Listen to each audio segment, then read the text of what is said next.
Yeah, Solid Hill TDS, what's up? Yeah, come on.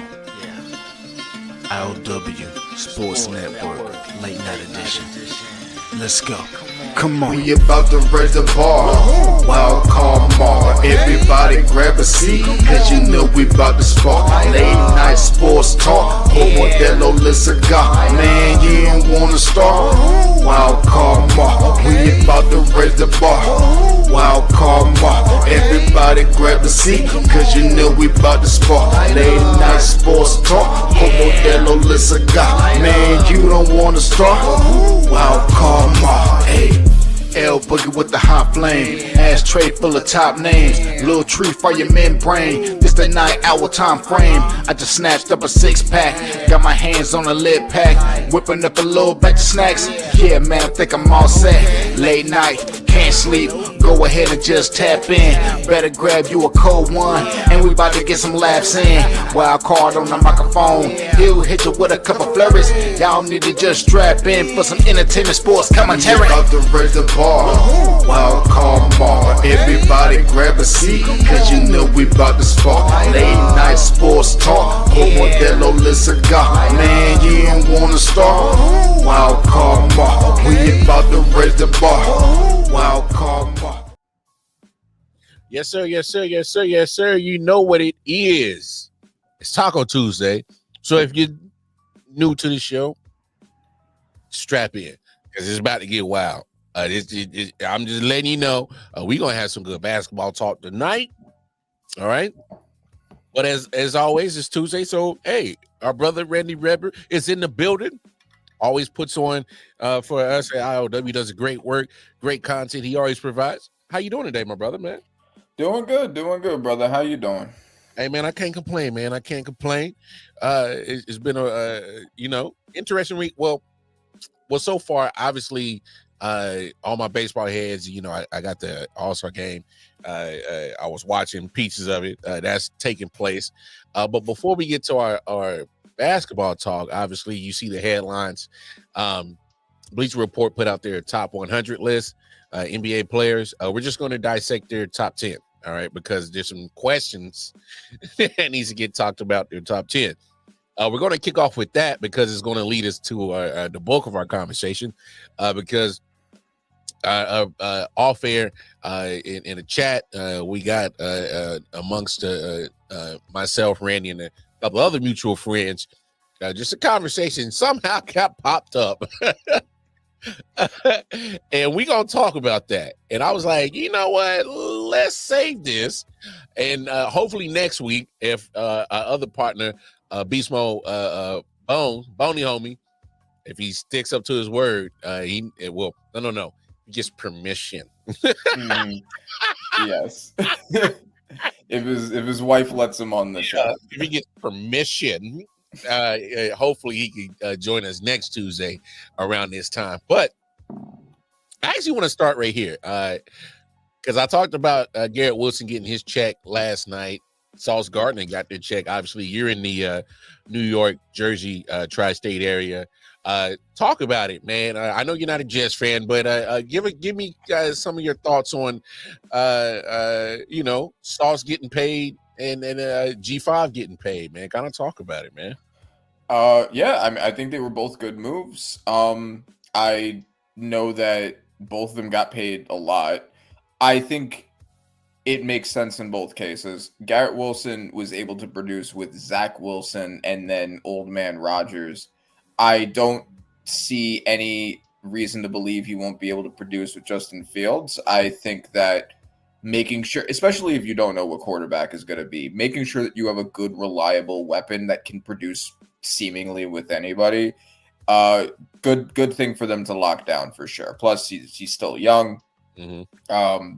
It makes sense. Sauce has the peak, has the ceiling of being the best cornerback in the NFL and possibly the best cornerback of the past 20 years.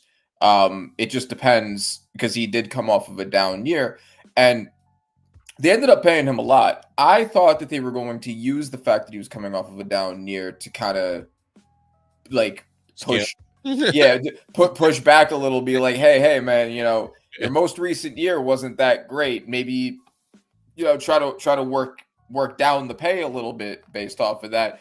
But Sauce knows his market. Like anybody's gonna come and try to take Sauce, even considering that.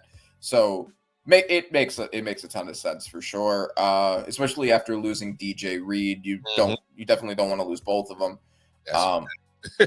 That's a fact.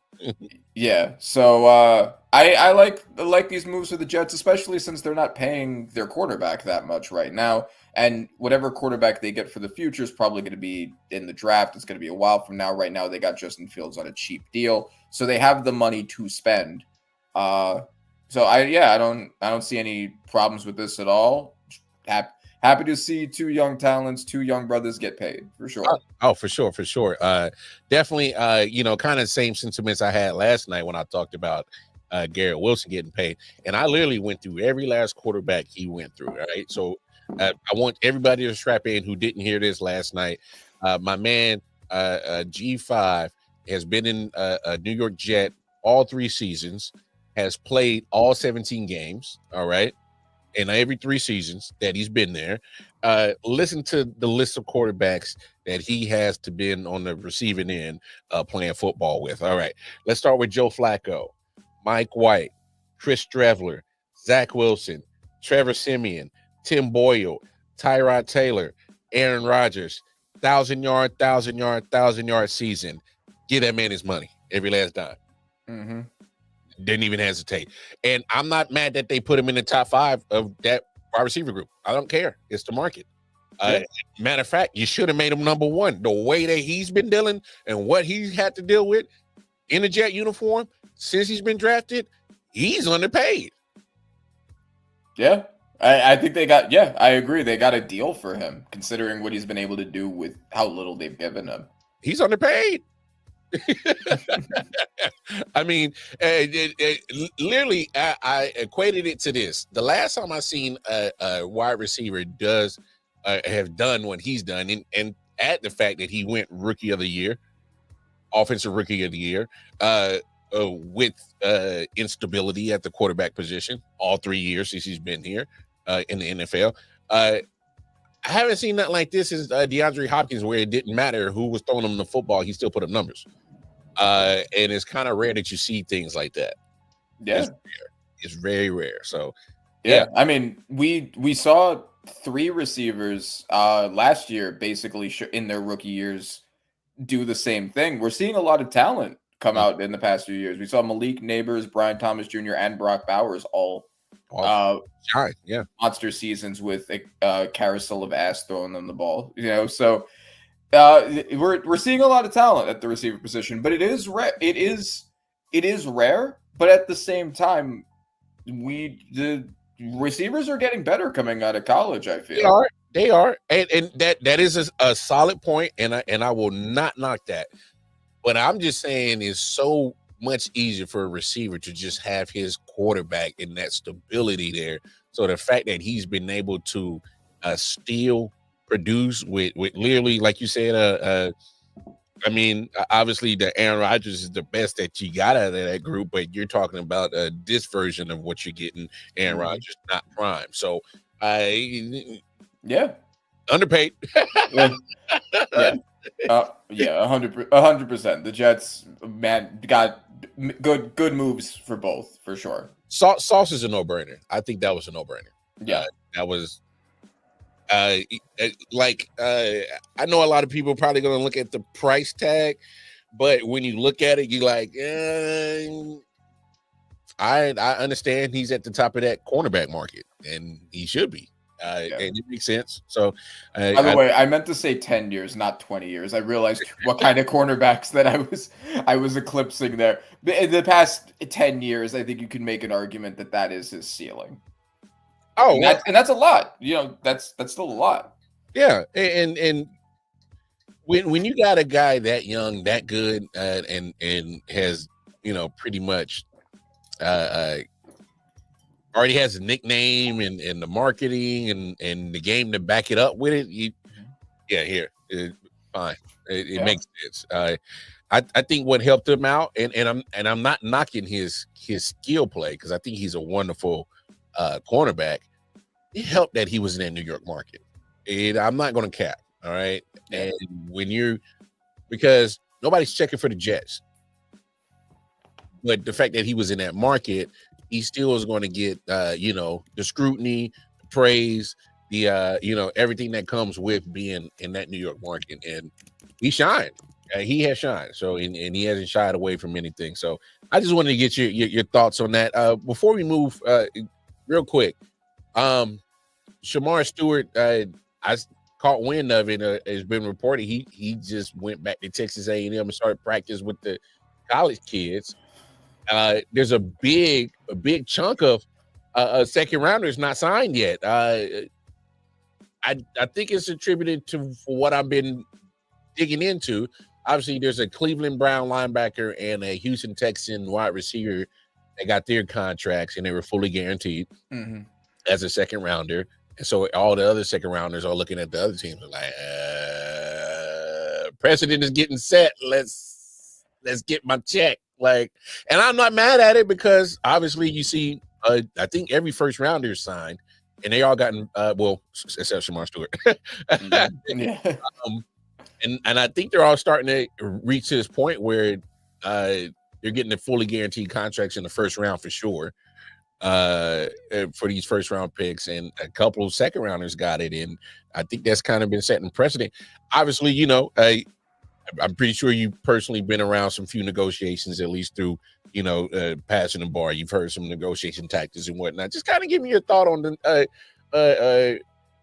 I guess it's almost a, in my opinion, something that is good is players starting to find their worth. Is that the best way to word this? It's always tricky with rookies, especially second round rookies, because you can end up very easily with a lot of Deshaun Watsons that way. You're doing fully guaranteed. You're doing it for players that weren't even like sure things most of the time, because that's why they fell into the second round in the first place. I hated the Shamar Stewart pick for the Bengals. I thought he was picked way too high. Yeah. So for them to be so seemingly unsure of his value that they're not willing to give him a contract shows either that they're kind of seeing what I saw but doing it in a weird way, or they think that they can.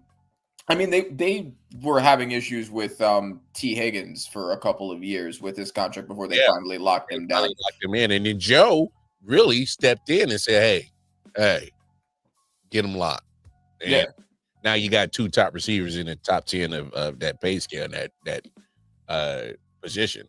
Yeah, and then Trey Hendrickson, I mean, that's I don't even think that hasn't been settled yet. No.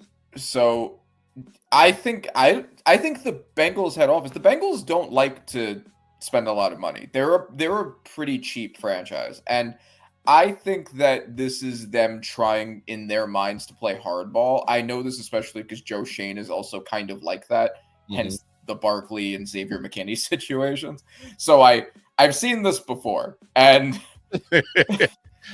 this looks a lot to me like he's playing hardball because he thinks he can get good deals. He thinks that because Shamar Stewart's a rookie that he has the upper hand in this deal. But I mean, players look at other team situations.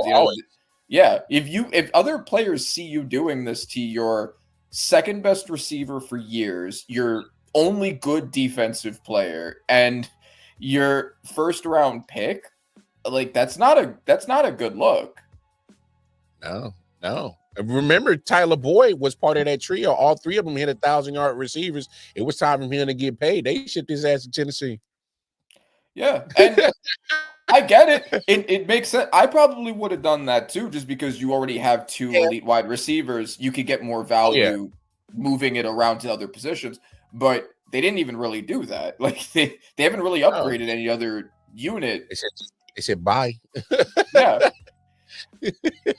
Yeah. So like they didn't even really get the value out of doing that. So I don't know. Like the Bengals, I mean, it's weird to think of now because now we think of the Bengals as a good team because they got Burrow and Jamar Chase and Higgins. Like they just went to a Super Bowl a couple of years ago. All of that. The Bengals are not a well-run franchise. They got lucky with a couple of players. So Yeah. they never this good. Being honest. Yeah, this is the first time they've been good, and it's really because they just got lucky with their quarterback and a couple of other players. So, this could be if they keep trying to pull this shit and it keeps not working, like they could end up setting their franchise back if they piss off Joe Burrow. And look, it's funny that you say that. It's now 2 years in a row he has missed the playoffs. If it happens again this year, hairs have got to start rolling in Cincinnati at some point because I know Burrow's paid, I know Higgins is paid, and I know Jamar is paid, but you talking about 3 competitive guys and all that money on one side of the football. You got your sack leader, you're having problems disputing, and you got your first round guy, he's not in there. So I know for a fact you don't have your second round guy in because he's part of the many who aren't nobody here for football. Look at here, sir. You are not going to hound in the comments if you're saying you couldn't show up tonight. All right. And did you get permission to even be in this whole little atmosphere anyway? Yeah. You got permission to comment, to watch YouTube and comment. Yeah. Like you got permission to YouTube and comment, but no permission to come on and actually have the debate. You know what? Also, he's sitting on the sidelines. Well, I'm gonna make all my best arguments while he's not even here. He gets to do a week's worth of research. So I just want that on the record. It's on the record. It's on wax. It's been recorded. It's on YouTube. So there it is, right there. But I just think this is very interesting because I had a talk on one of my shows last week about. At some point in time, like these players, they either are going to, sit down and say, "Hey, this is our worth." Like you said, the NBA players never been scared to lock out. Baseball players never been scared to lock out. NFL players tease a lockout, and as soon as rubber hit the road, they said, "Nah, we'll take this new CBA and just give it to us a few years ago." So yeah, that's pretty much what they did.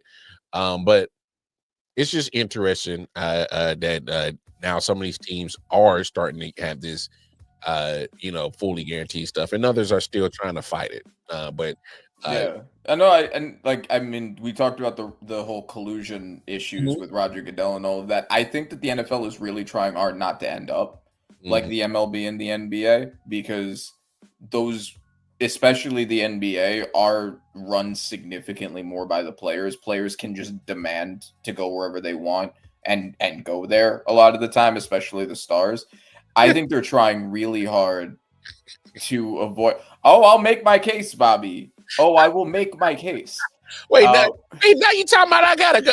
I can't stand this. Hey, you know what? I'm sorry, my bad. She caught him. He got in trouble. I can't. But crazy thing. But look, like you said, the collusion. I think that's part of the conversation as well. I think the NFL is starting to move closer to that direction is the point I was making. And I think that the NFL owners are trying really hard to fight that. They are. And now here it is. As you can see, they're starting, like I said, first rounders, they're starting to get them fully guaranteed. Some of these second rounders got them, and the rest are trying to get it. Now it's like you see some of these contracts, like for instance, we gave Trey Smith some money today. Probably 3/4 of his contract was guaranteed. So you start to see them move that shift from 50 at one point, 30, 40, and 50% of their contract getting guaranteed. Now they're starting to get a big chunk of it guaranteed. Hey, stop playing around and just go ahead and give them the whole thing. All right. But that's kind of because Trey Smith, for instance, is a proven thing, right? Like that's kind of the issue that I have with the second rounders getting it. Like, I don't think it is good business to give a second rounder a fully guaranteed contract because you don't know what you're getting. That's Trey fair. Smith is proven. That's fair. Trey, yeah, I'm fine with giving Trey Smith like that much guaranteed because you know he's a really good guard. You're a team that really needs one. Yeah. So it's the value is there and he's proven it, right? But like, I think Jaden Higgins is going to be really good. I'm very high on him. Would I give him a guaranteed out the gate? And then what's the other guy's name? Carson Schweschinger. Yeah, I mean, kind of same deal. Like, I'm a little hesitant to give guaranteed money That's already. fair. That's fair. But and because I already know there's going to be people looking at, well, hey, you're having that argument about second rounders. You could easily still have that argument about first rounders. So I mean, you know, and look, obviously you're going to hit more in your first rounders than probably your second rounders because you're supposed to have the better cream of the crop of the talent in the first. I get that. Yes. So it you know, at some point they're going to have to set a line where they want to draw in the sand when you start giving these guaranteed contracts. At least the owners, they're not trying to do it at all. Yeah, exactly. And like, even like in the first, like we've seen a lot of first round busts. Yeah, like it does happen a lot. I would be willing to bet money that Travis Hunter, Abdul Carter, Ashton Genty all end up being worth it if they were to get it, right? So like, there are cases where I think they're safe bets, but we have seen a lot of first round busts. It does happen. It happens. But and to play devil's advocate, Trey Smith bet on himself. He had some medical issues coming out into the draft. He failed. Chiefs drafted him. He rewarded him. So they rewarded him. But you know, there's still a what if. You never know if his regression could happen. You don't know. We don't know. It's always a gamble. But let's get into the gusto of what we're here for. I'm gonna pull it up right here. Or at least part of the gusto. Hey, Bleacher Report. Obviously, right there you see Joe Dumars at number 96. But we're getting down to the nitty gritty. We're trying to get down to top 100 and have the conversation start right there because it was some names that you're like, are we sure this is what's really good? All right, where we at? So one thing before we even get to the top 10, one thing that I wanted to point out is, so Luka Doncic is on this list. I think he's like in the 50s ish. I think it's like 57, somewhere around there. But Shea isn't. Now, I don't know about you, but if you're going, Shea's not on the list, but Luka is. I think that's weird because if you're because we talked about it, like when after Shea first won the Finals MVP like this year, and we were trying to have this conversation, like, is Shea already a top 100, top 50, whatever player, given how many all-time greats haven't accomplished that much yet? And the reason why always is like, well, Shea hasn't played long enough, right? Like, we just want to see more, and that's fair. Luka's also relatively young. I think they've played around the same amount of seasons. I'm not 100% sure. I think they're both around like 7-ish seasons. Luka has accomplished less than Shea. So why is Luka on the list already, but Shea isn't? Shea has a ring. Luka doesn't. Shea is an MVP. Luka doesn't. Shea has a steals title. Shea can play defense. Like, they both have scoring titles. Like, I don't understand why Luka has already surpassed Shea based off of this. So that I don't know what do you think of that? I mean, if you're having that discussion right there when it comes to Shea and Luka, me personally, I would I would at least have him on the list. Because if you're talking about best NBA players, are we? Because some of these players are talking about some of these players concluded their career. All right, they can't do nothing about their legacy. Yeah. I'm willing to believe that what we're seeing from Shea, that he's going to add more. You know what I'm saying? And just because of that fact, that I know for a fact that he's going to add more to his legacy, that he's already, now an NBA champion, finals MVP, regular season MVP, scoring champ. What he got first team defense on his resume, I believe. Some other things that he has on his resume. Like you said, when you start looking at accomplishments of him versus Luka, and I know for a fact that I know SGA is going to add more, and Luka's probably going to add more for sure. I think Luka's going to add more. I just think that if you're making like a cutoff of you haven't played enough years for Shea, then that should also apply to Luka, because Shea, in the limited amount of time they've both played, Shea has accomplished more. So either keep them both off the list or put them both on. But if you're going to put them both on, I think Shea goes ahead. I get what you're saying, Bobby, that SGA is just coming into his own, but I think for me, I think SGA has kind of been showing us that he was going to start doing what he's doing this year a couple of years ago. And because of the fact that he was in OKC and they really weren't, I guess, flourishing like they are now. Obviously, you add J-Dub, you add Chet, you add some other pieces, Wiggins, that comes off the bench, and some other pieces, Case Wallace, and you start building the team, and I think it accentuates what he was already doing. I just think that, because I've seen Doc Rivers say, "Hey, man, when they drafted him in LA, he was coaching, he was like, yo, Shea's gonna be nice." And so when they made the trade for PG, he's like, damn, there goes a nice little piece of the future gone right there. So some of these coaches kind of see certain things that maybe, us probably won't see until they go into the right situation. Right. So I just think that SGA was probably already on his path and just took to the right situation. And we probably not, I don't know if we're having the same conversation about SGA if he's in LA. I think he probably starts putting up good numbers.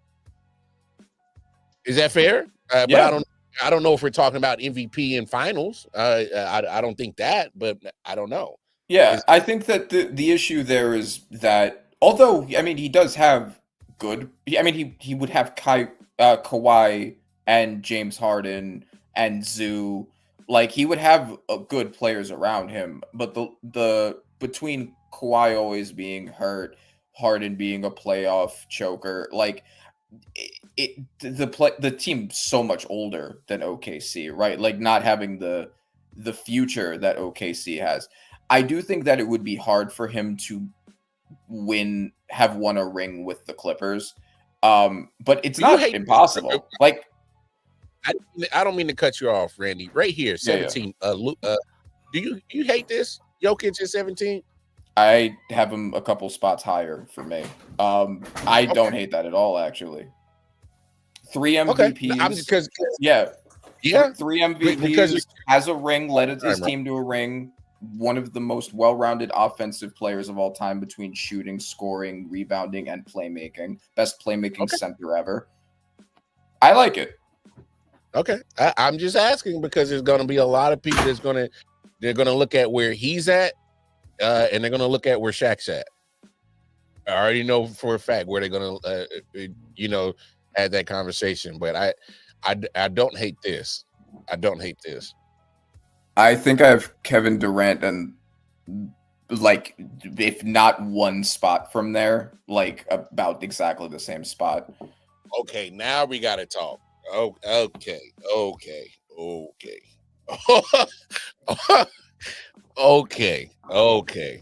So this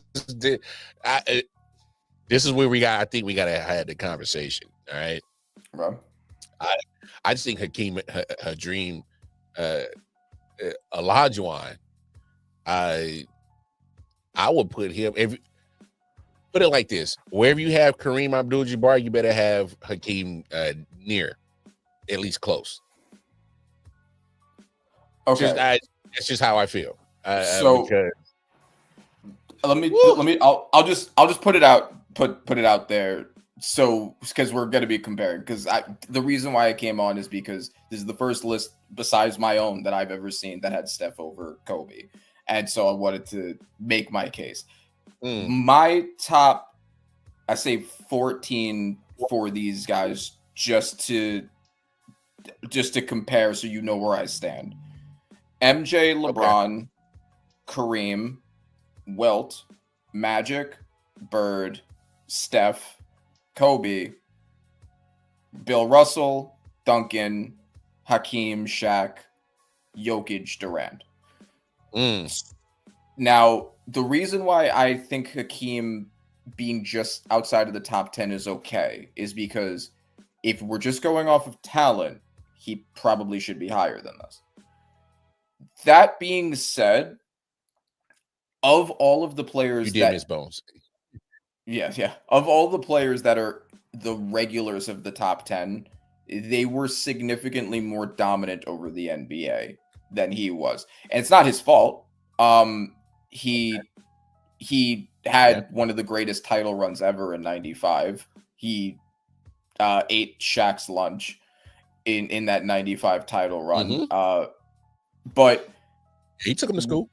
Yeah, but for all of the other players in that list, aside from for like consensus top 12-ish guys, they all have like 3+ rings. They were fairly dominant over the NBA.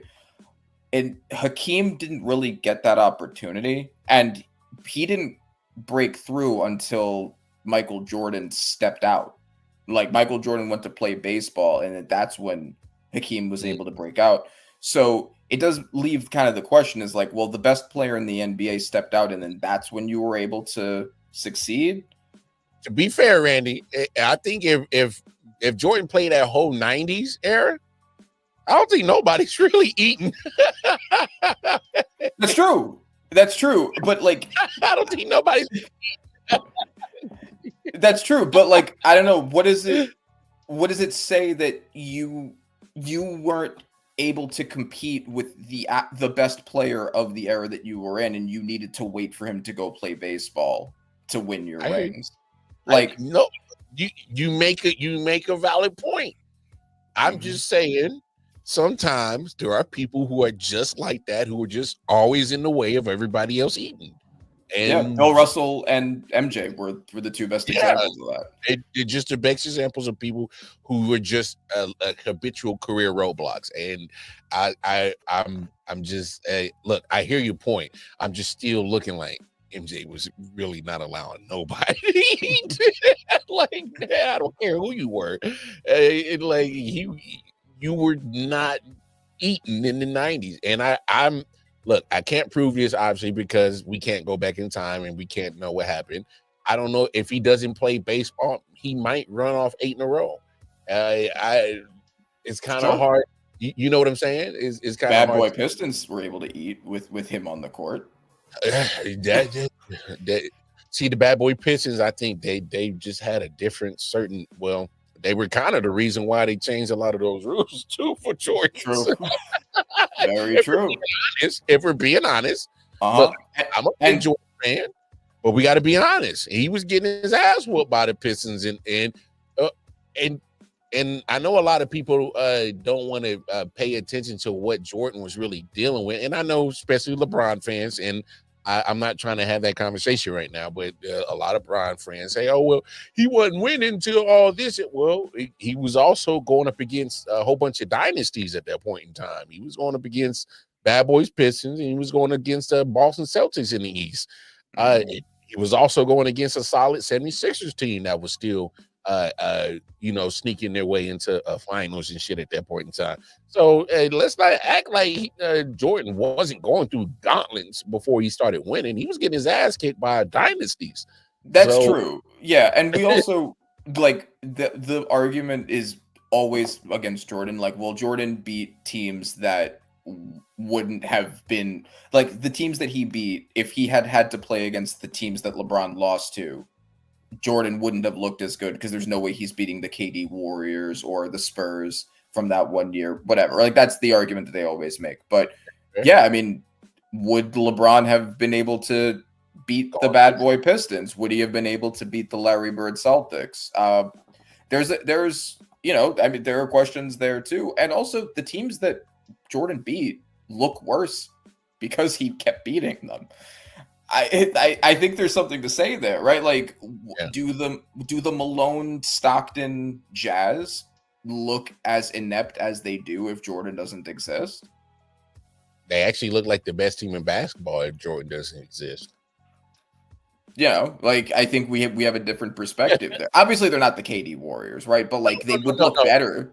I would never compare those Jazz teams against any of the players or teams that LeBron was losing to, like the Warriors and the Spurs. I'm just saying of that time, they were just that better team that came out the West and just couldn't get over Jordan. Yes. That was just the problem. I mean, there's 2 championships that Malone should have in his pocket, but he ran into basketball Jesus. Yeah. He also ran into his own choking tendencies. I mean, the fall offs in scoring and efficiency once he got into the playoffs were pretty significant. But yes, he still did get to the finals twice and lost to Jordan. Some people are not gonna look at that, but here's where the conversation, and this is where we're at. Kobe Bryant at number 11. I thought that was, and this is not me being a Kobe stan. My only thing is that Kobe Bryant has always been compared to Jordan. All right. And my thing is if you're saying wherever you got Jordan placed, and this is almost literally the second version of him, I'm just always other that kind of, let's simplify it and say, well, if I got Jordan here and I got a guy that's damn near a carbon copy, then he should be somewhere near where I got Jordan. That's just me. I just think that simplicity in thought process is you can get. But here we are where Bleacher Report got him outside the top 10. All right. We'll have that other conversation on why we're here with Steph versus Kobe, but just right here, his placement right here at 11. Talk about it. Well, of course, I just told you that I have him at 8 for me, so I don't have him outside of the top 10. Okay. Need that clarified. That's all. Yes. So I don't agree with this, but I think that the criteria that I am using is a little different than the criteria they're using, right? Like, I would put Bill Russell underneath Kobe. I would put Tim Duncan underneath Kobe. Okay. I would put Shaq underneath Kobe. So, and they didn't, obviously. So the reason why I would put them over those players is Bill Russell and Tim Duncan, I think, actually, because people love to shit on Bill Russell now. And I think people do underrate Bill Russell. Bill Russell was one of the greatest defenders of all time. He might be the greatest defender in NBA history. He was a player coach. I try to separate non-basketball or like not off the court criteria from my analysis at all. But Bill Russell also helped integrate the NBA. And I think that people need to stop shitting on him. He was a great facilitator for a big man, but his issues were he was not a very good scorer at all. And he let other players, because he played with a ton of Hall of Fame players, do a lot of the offensive heavy load. I think that a lot of the guys that were on his team, considering that that's the big knock against him, are underrated. I think that John Havlicek is a bit underrated on these lists. I think Sam Jones is a bit underrated on these lists because they really did take the load of scoring because Bill Russell couldn't. But I think that's why you put him underneath Kobe is he never had to carry a team like the 2 championships post Shaq that Kobe had to lead a team to. And Kobe is an elite 2-way player, whereas Bill Russell's not. Tim Duncan, kind of the same thing. Duncan, I think, is a modern version of Bill Russell in a lot of ways. Elite defender, good but not great offensive player. Who's better than Russell, but not an elite offensive player. And he was part of an elite system with great players. Tony Parker, Manu Ginobili, David Robinson, Kawhi. always had great systems, great players around him, great coaching. I think that Kobe goes ahead of him too for that reason. I think Kobe is more well-rounded of a talent, and we've seen him carry worse teams. And lastly, Shaq. I have said this before. I saw other people finally, when this list came out, starting to adopt this take. Shaq was... I love Shaq as a character. Shaq was a bit of a size merchant. He was born the size of a car, and as a result of that, he was physically unguardable. And car is crazy, bro. he was born with car genetics, and so he didn't really have to learn how to shoot. He didn't really have to learn how to do anything other than just be bigger than the guy defending him and score that way. I think that if he was even the size of a normal power forward, he would have been at best a role player.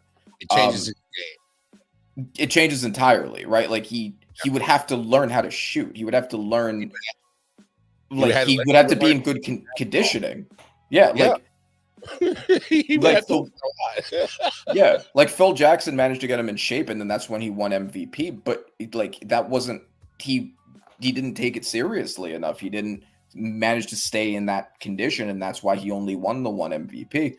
I think that that's why I have Shaq under Kobe also. Plus, Kobe did win the divorce. They won 3 rings together. Kobe won 2 rings leading a team after, whereas Shaq needed the next best 2 guard to lead him to a ring once he left Kobe. So those are my arguments for why those guys go under Kobe for me. Hey, do you agree, disagree? No, I don't hate him, man. I actually think you put some great points together. And here's my thing with Shaq, and it's not a diss on him. He obviously was a phenomenal defensive player. Obviously, he a great rebounder. Like you said, when it comes to the, if he's not within 5 feet of the basket, it's kind of hard to say that he's going to be, an issue to worry about on the offensive end. And don't get me wrong, in his prime years, he was a problem. The great thing about Shaq, he learned how to use his body. All right. And like you said, being coming out the womb the size of a geo tracker already helped. And the fact that he turned himself into a tank and learned how to use his body, I'll give him that. His footwork around the paint was pristine. The guy knew how to move as a big guy. Sure. But for sure. And he had a really good close hook shot. Yeah. So it can't take that away from Shaq. Mm-hmm. But you knew how to take him out the game. Hakeem always ate his lunch on the defensive side. Obviously, that's another great center, and sometimes it takes a great center to stop a great center. I understand that. But at least, hands up, try to find, your way into his way and try to make him, be the more aggressive and charge you. And that's, just be in the way. And that's what Hakeem found a way to do. I'm not saying Hakeem completely shut down Shaq. That's not what I'm saying. That's impossible. All right. It was just physically too big. But he found a way to slow him down. And he did that better than most people, where most teams, you had to throw the whole bench at Shaq. And you got to use all 6 of your fouls.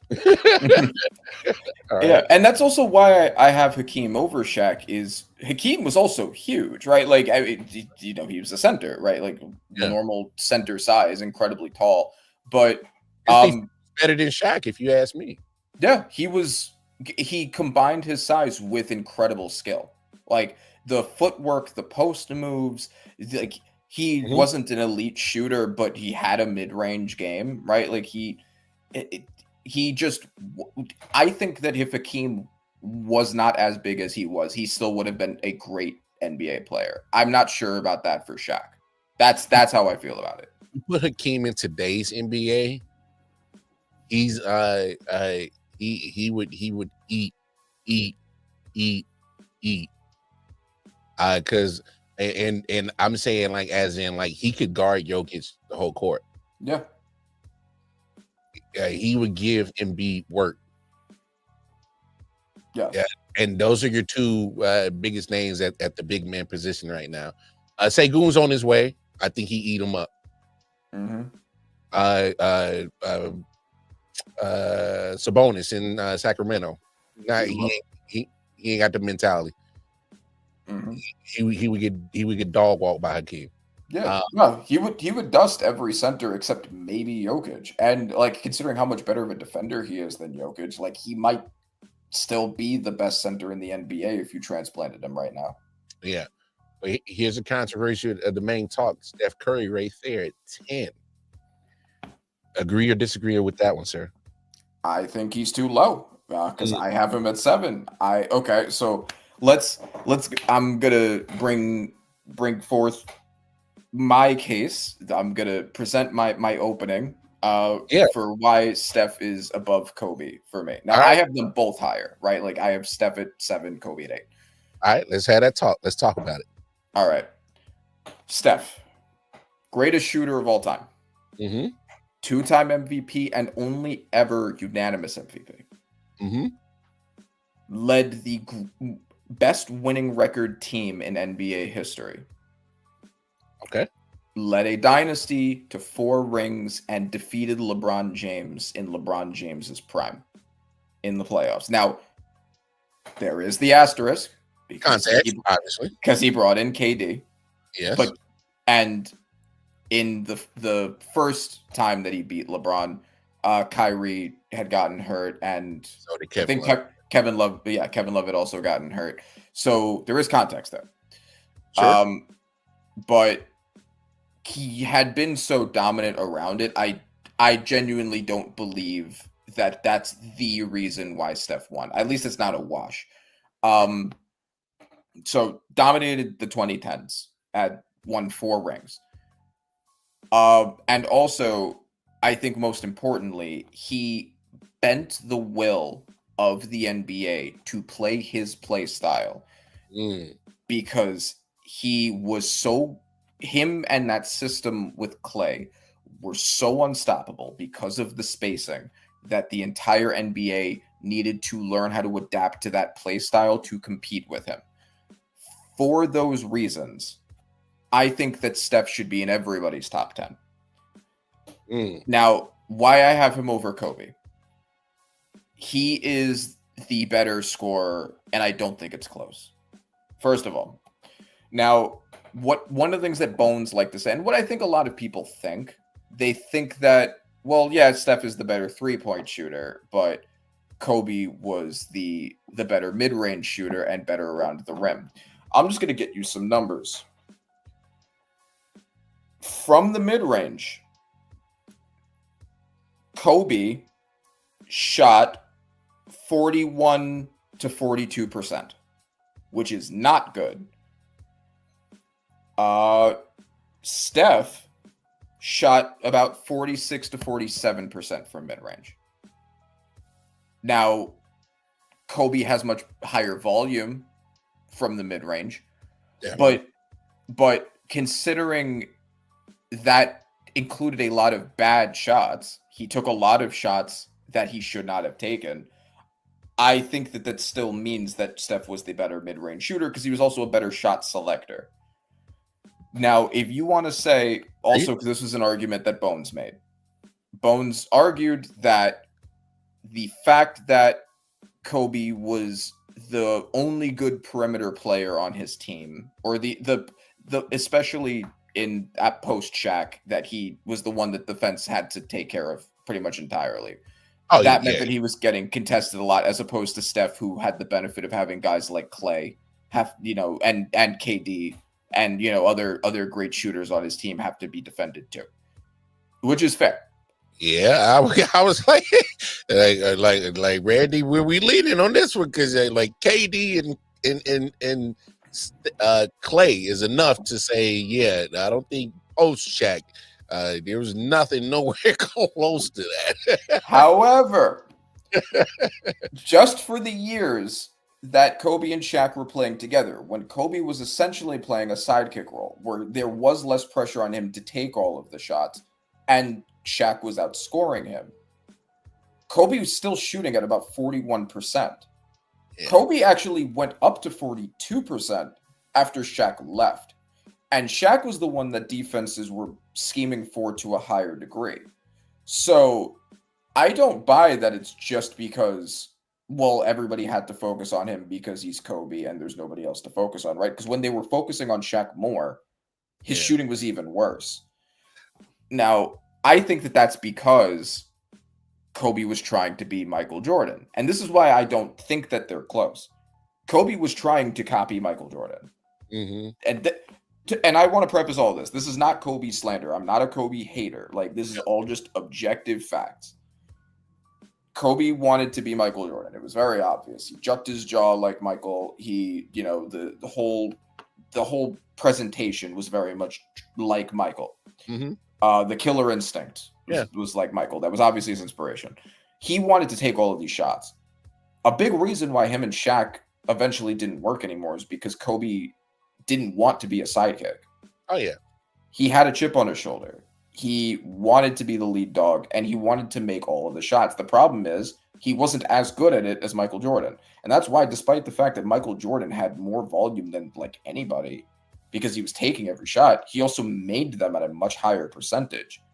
Kobe tried to do that, and that's why he was shooting at like 41 to 42%.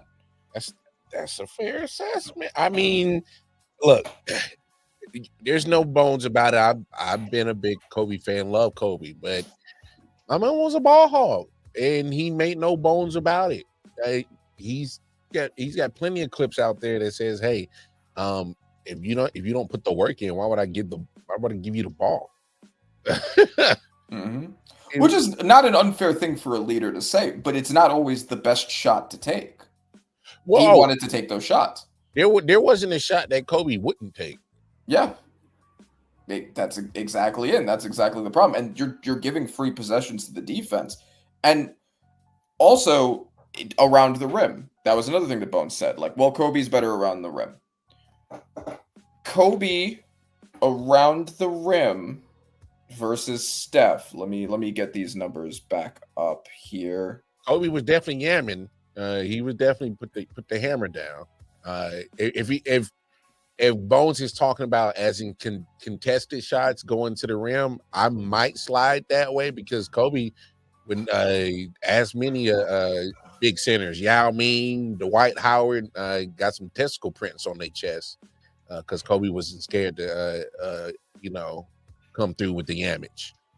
So if you're talking about that, then I would slide that way. Now, I won't sleep on Steph's ability to get to the cup because I think a lot of people sleep on his ball handling skills, Pauls, and his ability to get to the cup.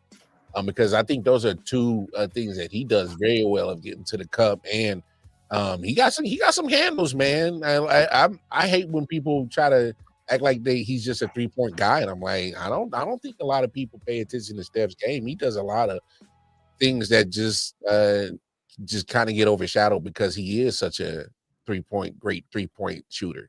Well, yeah, and to your point, Kobe Bryant's career percentage at the rim is 62.2%. It's crazy. Steph Curry's is 66%. Now, keep in mind, that's despite the fact that Steph Curry is undersized. Steph Curry is like it's 6'2". Harder. Yeah, he's like 6'1", 6'2". Shut up. That's crazy. Yeah, so Steph Curry, despite being smaller, despite being shorter and skinnier, was better around the rim than Kobe. Now, I think the fact that despite being a small guard, despite being like an inch taller than me, the fact that he has the same true shooting percentage or roughly around it than Shaq, despite taking his shots about 30 feet further away. Yeah.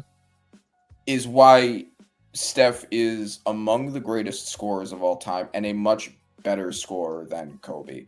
Now, I know that the arguments around Kobe are weird because Kobe has about as much range in most people's rankings as any player ever. Like I've seen any people put him anywhere from 2 to like 15. 15. Yeah, I've seen it. Yeah, 2 to 15. I've seen that. Yeah. Yeah. Now, a lot of the arguments that go for him are like these flowery language, emotional, remember the Titans-esque arguments. Like, look, I'm glad we're having this conversation, and Bones is probably going to hate me for this, but I've always kept it real about Kobe. If you're looking for efficiency, you know, do it by the book, take the right shot, you know, be the good Boy Scout kind of guy, this is not the guy. This ain't it. Kobe not it.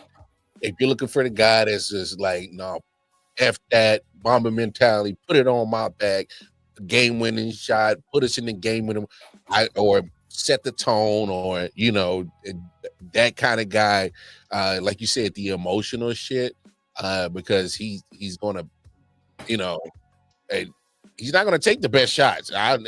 Look at his final game. Yeah. No, it's true. And I mean, like, even like his clutch reputation isn't even really supported well by the data, right? Like in the finals, he shot, like in the final series that he played, the 7 final series that he played, there were a lot of them where he was shooting at like 30-something%. Yeah. That's not very clutch. he was shooting terrible in that game 7 against the Celtics in 2010. Was shooting terrible. And literally Meta World Peace was still going by that name at that point in time.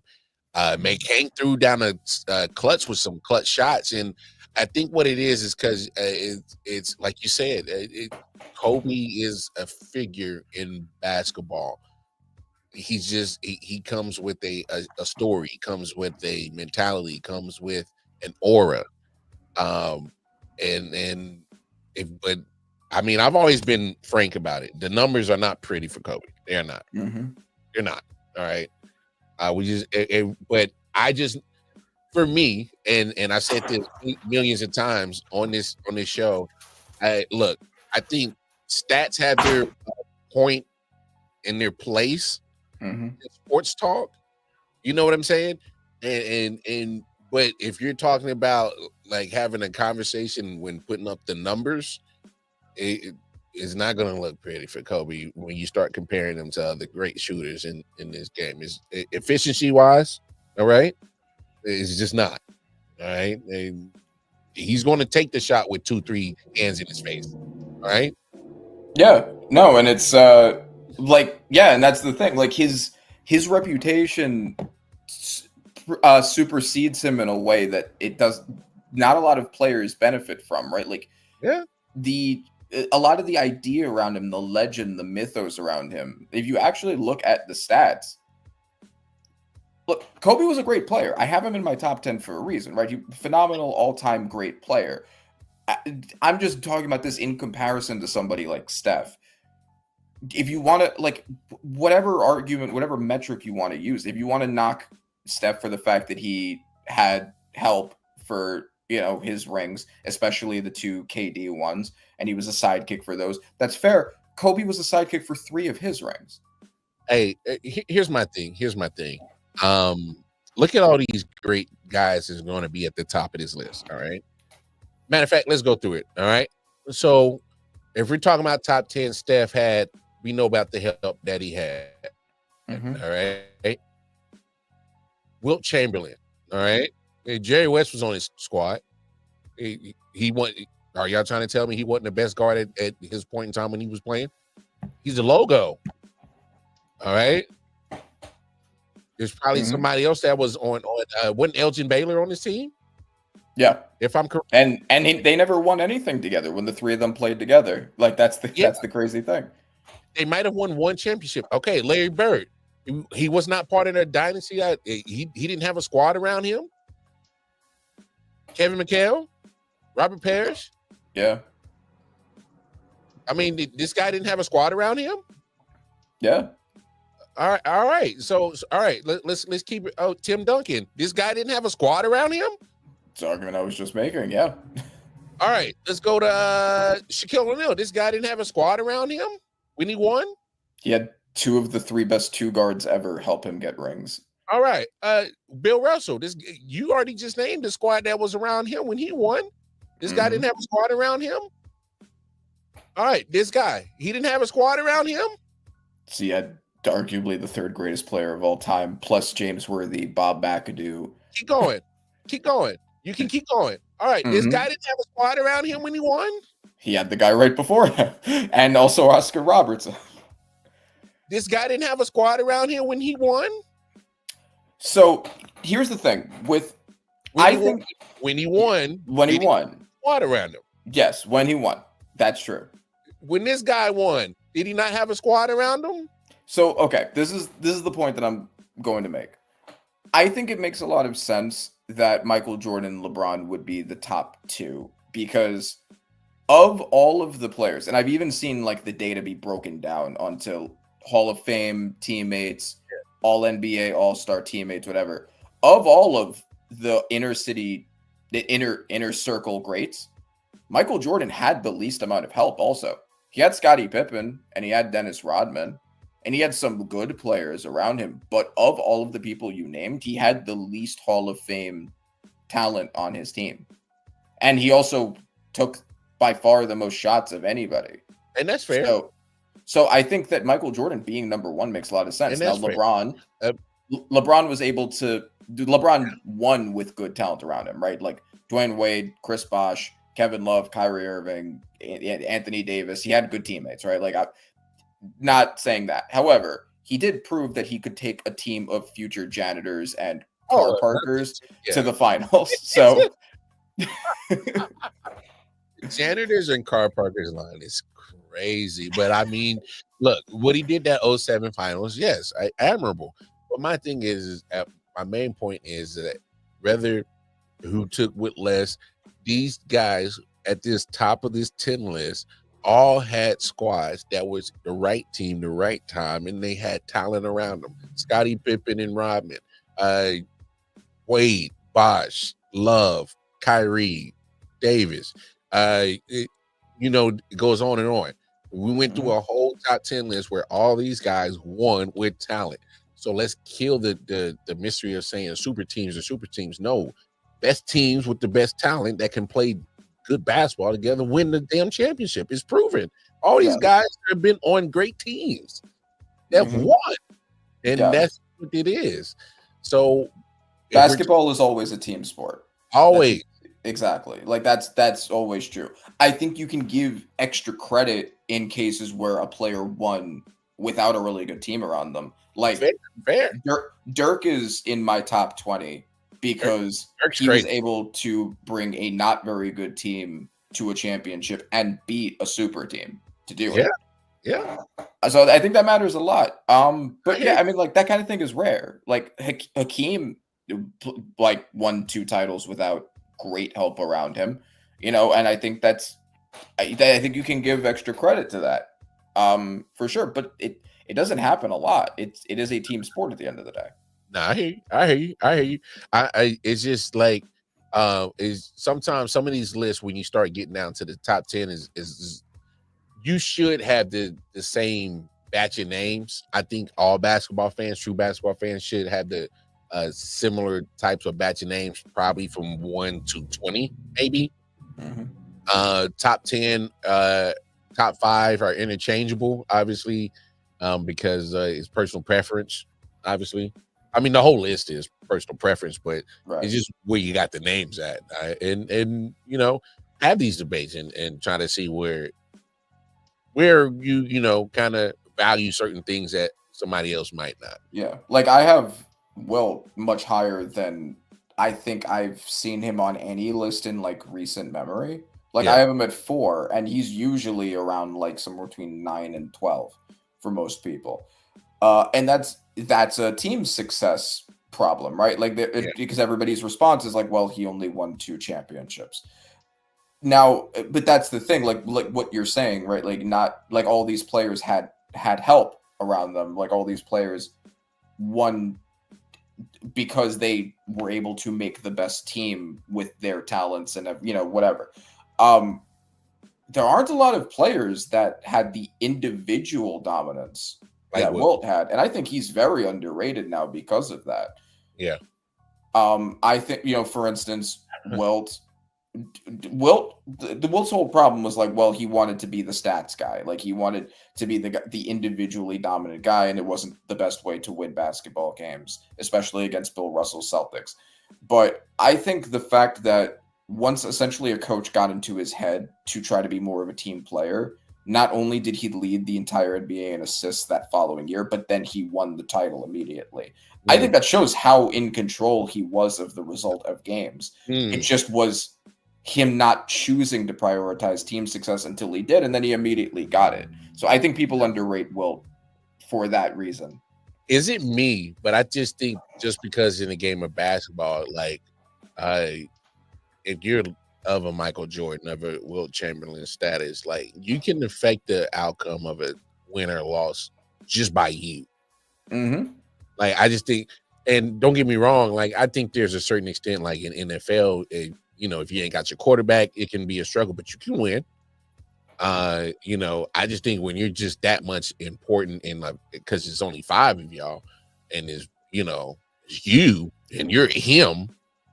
I just think you just affect that win-loss stat column a lot more easier than say like a football or baseball or even hockey. I don't know. Maybe that's just a personal feeling or personal preference of just how important like the Warriors are not the Warriors without Steph. Yeah. I agree totally. I think that rings should have more of a weight in an NBA ranking than say an NFL ranking, because you just have more control over whether your team wins. Like you could be the greatest quarterback ever, but if you have the worst ranked defense in the NFL, like it's going to be really tough, and that's not your fault, right? Like we saw Joe Burrow try to do this, like it wasn't his fault.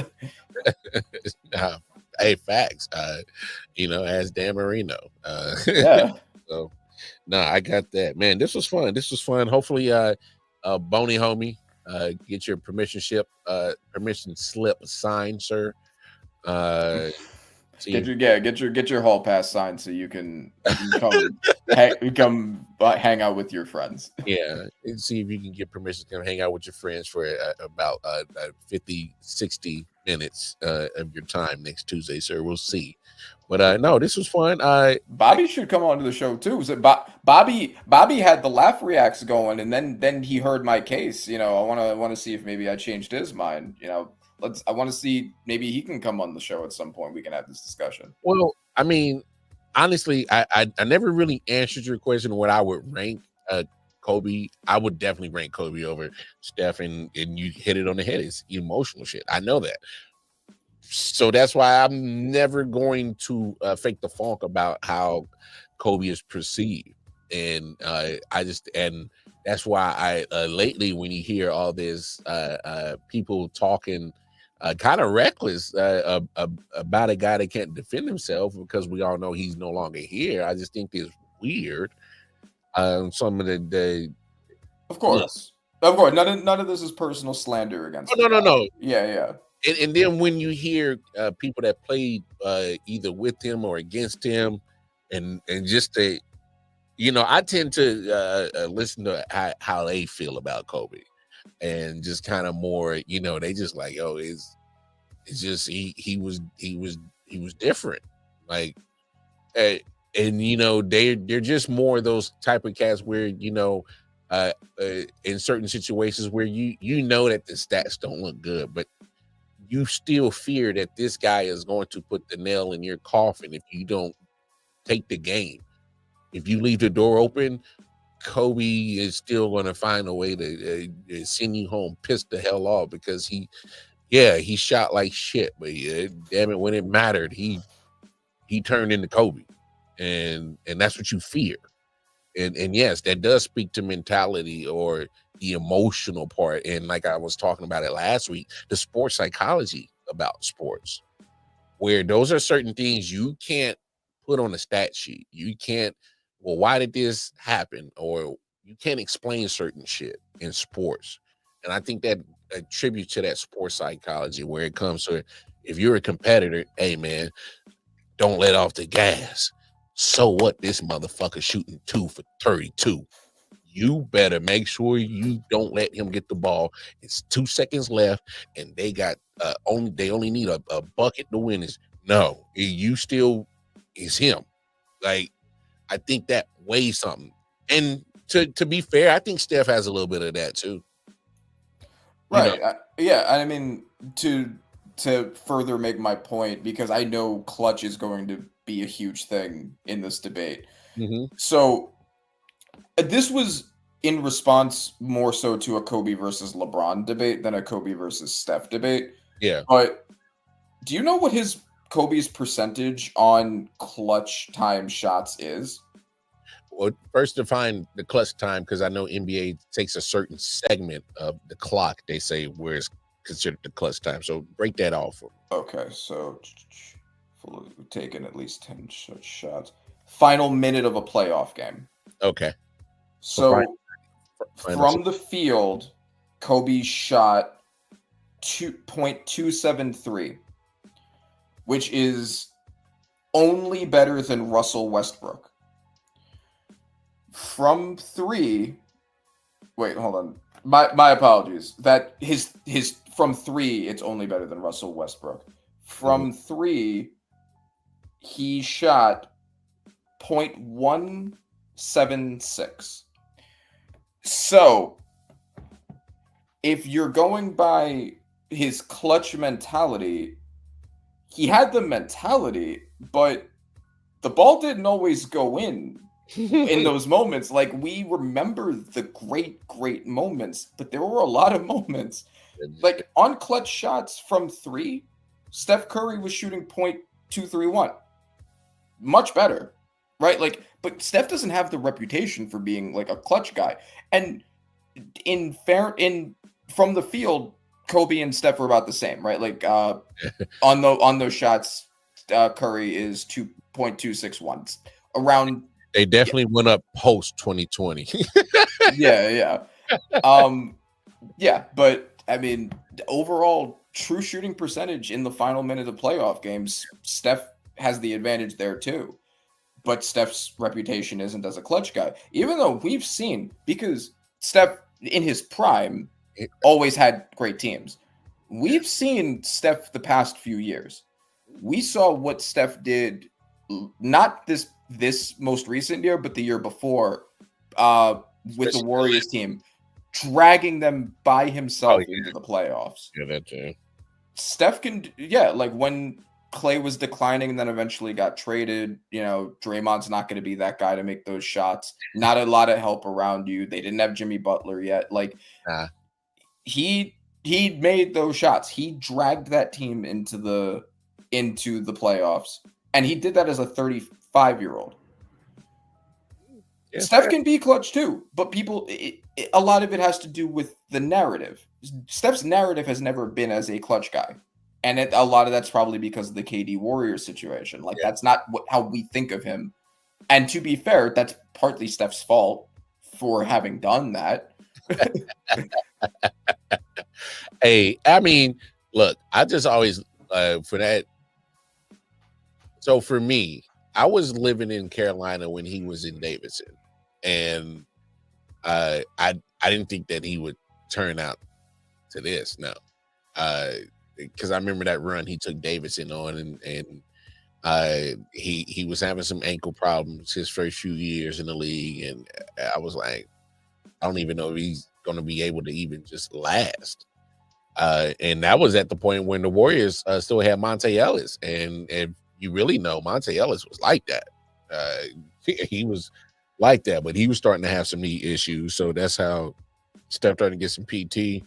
And then he was able to start staying healthy, and then him and Clay, Draymond ended up gelling and took off. And the rest is history. I do think some of that was right team, right time. Because I don't think if, for instance, I think if you take Draymond out of that equation, I don't think you still get the same results. I think that Agreed. I still think you get a good team. Yeah. Championship, I don't know. Probably not. Yeah, No. they needed the defense from Draymond. I don't think they could have done it without it. I We agree. found the defense and the attitude. Yeah. And the protector. Because Steph and Clay are gonna talk shit. They're gonna talk shit, but the enforcer is Dre. And Dre's not gonna let nobody just is nothing different in hockey. They got enforcers, right? You don't let nobody mess up the cash cows, and the cash cows were the Splash Brothers. All right. And you make sure the enforcer pipes all that shit down. All right. It's nothing different from any other sport. That's what Draymond's always been. Especially as comparatively smaller, thinner players, Steph and Clay. You need an enforcer with them, right? Like if people want to bully Steph can't physically do that much against most players. So you need a Draymond. Nothing different. All right. There's an enforcer on every team. Look, I just think that it was, right pieces. But for me, I've always definitely pointed out the one thing that you definitely said, and it definitely caught my ear because I've always said this. If we're talking about impact on the game, I'm kind of at that point where Steph, where is like he's literally got a whole generation and a whole way of style of basketball is getting made just off of him. I mean, don't get me wrong, there were people shooting threes before Steph. Yeah, I understand that. But the fact of his range and of perfecting making everything look like a normal jump shot, that was not being done. He's literally shooting at the logo as if it's a natural shot. That is not natural. No. It's superhuman the way that he can just put the ball in the hoop from basically anywhere. The man wakes up and he's in range. All right. Like you gotta I've said this a million times. As soon as he wakes up out the bed, you better guard him before he brushes his teeth. He's in range. Yeah. For real, he may not be on the court, he's still in range from him. It's genuinely ridiculous. Like I watch him shoot from everywhere, and it's flooring. Like it really is, and it always has been. The fact that he's still as good as he is, his play style does map well to being an older player. It's because he's able to get distance. And I think that was really, I don't know if he was thinking about it at the time, but it did benefit him a lot for that to be his play style in between his size and now his age. Like he can still be great.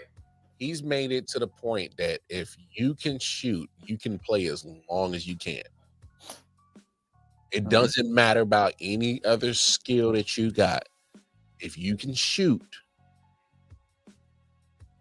you can play in the NBA right now and play for a long time. And I'm glad you brought that up because that's another thing. Long as he is, because he's such a great shooter, and that's his craft. That's what he's honed on, and it's gonna put the longevity out. I keep telling the John Morant, I love you. I love your game. You need to get a shot, bro. Yep. Because you can't keep throwing your body in that paint all the time, thinking you can jump over everybody. Because at some point, the first thing that goes on the NBA players their knees, bro. Yeah. Especially now that they've lost Desmond Bain, like this is now that much more emphasis, much more acute of a need for them is him to shoot. You need a jump shot, man. Not only for the success of your team, but for the longevity of your career. You can't score everybody. yeah, exactly. Also, I don't think I've ever asked you this. What's your top? I guess let's say 12, since like all of those guys were. I'm gonna have to sit down and do that. Sit down. Yeah. You want to bring that back next week? Yeah, we could probably run that next week because I literally I had to look at everything and put everything in because I value certain things and sometimes I don't, is that other people don't. Like I don't go crazy for stats, you know. But and don't get me wrong. I like I said, I think they got the place and time in sports and debates. But just for me, is like I like to go off pretty much what I seen, and when I do my list, it's going to be based off of what I seen. So like, don't be shocked if you don't hear Elgin Baylor or no Bill Russell or no Will Chamberlain, because I'm 38 years old. I ain't seen the motherfuckers play. I'm just being honest. So I usually base any list of that I've ever done is shit that I know that I've seen and I can remember, whether it was television or I saw live. So, but yeah, well, we'll do that next week. For sure. Just remember also, since I didn't even get to mention this point, Steph has 2 MVPs and Kobe only has 1. So when you just to add to my case, so when you do make your top 12, just keep that in mind. Hey, Steve Nash, only ever unanimous one. Steve Nash and David Stern tried to rob my man, and they knew it. That was a ruse, bro. I ain't. Of course, I ain't falling for that shit, man. But anyway, but not. Hey, it's true. It's true. Yes. As always, Randy, I always appreciate what you do for the show and the content, man. It's always dope. This was great because I don't know if I ever asked, but you probably didn't expect me to really agree with a lot of shit that you said because I've always been real about Kobe. So, but yeah, I mean, you're a Lakers fan. Like, I assumed you were going to vehemently disagree with me. Oh no. I obviously agree with the numbers about Kobe. I always, but right when you said it's just emotional rush, I said, damn it. Damn it. That's the thing. Yeah, look, that's the thing. Like, yes, basketball is much more than just stats. I'm not going to pretend that that's not true. I mean, like something like defense, especially, is really hard to capture in stats. A lot of things are hard to capture in stats. At least I think the reason why I like to focus on them and then build off of it is because it grounds you into something. It grounds you into reality. There's no subjectivity to it. It is objective, cold, hard facts. I think there are ways in which they can be misleading and you can talk about it, but the objective facts are you can't dispute the numbers. Yeah.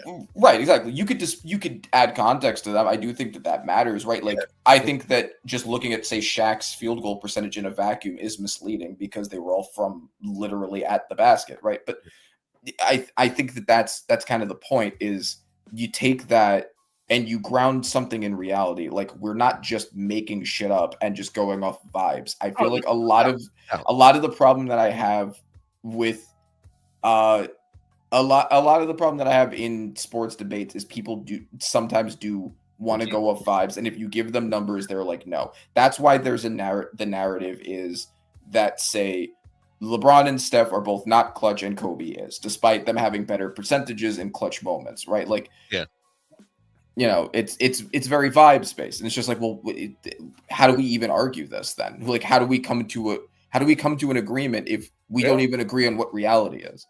And I think that speaks to a bigger problem about sports dialogue or just having sports debates and how people go about it is because you see the separation between what we're doing and actually having dialect and not trying to place something in a narrative. You know what I'm saying? Like, we have no agenda right now. Yes. Like, right. I'm not a Kobe hater. I have no personal. I'm not a Warriors fan either. I have no personal stake in this debate whatsoever. You love sports. I love sports. We love talking about it. We do it. I do it on a damn near daily basis. Randy comes in on Tuesday, but I'm pretty sure he's riling up the Facebook crowd somewhere in the group Monday, Tuesday, Wednesday, Thursday, any day that ends in Y when it's pertaining to sports. But we have no agenda. And then when you see the FS1s, the ESPNs, and all those. I think right now we're in that, and I don't think a lot of people are seeing it. We're in that separation that a lot of people aren't paying attention to, where obviously the podcast field is getting saturated. It is, but it's more like, you know, I haven't really, like, every now and then I might, you know, have a clip to kind of help a take that I might have to kind of stick, because it's an expert that's in that sport that might say it, and he's on ESPN or FS1, and I might use it every now and then. But for the, like, honestly, I haven't really grabbed a TV remote and said, man, I haven't. I'm just, it's just because we know that there's narrative, there's an agenda for it. There's because there's X's and O's that that helps to the bottom line of how many commas and zeros that they get. You know what I'm saying? So, and I just think fans are starting to smarten up, hopefully, because the numbers haven't been great. FS1 just laid off a lot of people and canceled some shows. So, but you know, hey, what do I know? I'm just a content creator. But anyway, hey, as always, Randy, man, I'm not going to take up too much of your time. It's already 26 minutes of overtime, and I'm damn sure not going to get you in any trouble tonight. So, hey, y'all know where to find Randy, Panther on Acid on Instagram for all your audio needs. All right. And then we'll be back next Tuesday to kind of wrap this conversation up, because I'm going to definitely put my top 12 together and sit down and actually have some thought into it and put it together. And then, hey, we'll be back next week. But y'all know what it is. Myself, Wildcard Mark, you know where to find me. Again, Panther on Acid for your audio needs with my man Randy Weber, man. I appreciate you, man. Hey, my brother passed the bar, y'all. See, I got you this week. I got you, dog. Hey, man, it's been real, man. Hey, y'all take care of yourselves. Take care of each other, man. We out of here. Peace and love. I'll let y'all. Peace. Yeah. Solid Hill TD, yes, what's up? Yeah, come on. I.O.W. Sports Network, late night edition. Let's go. Come on. We about to raise the bar. Wild card Mar. Everybody grab a seat, cause you know we about to spark. Late night sports talk. Modelo Le Cigar. Man, you don't wanna start. Wild card Mar. We about to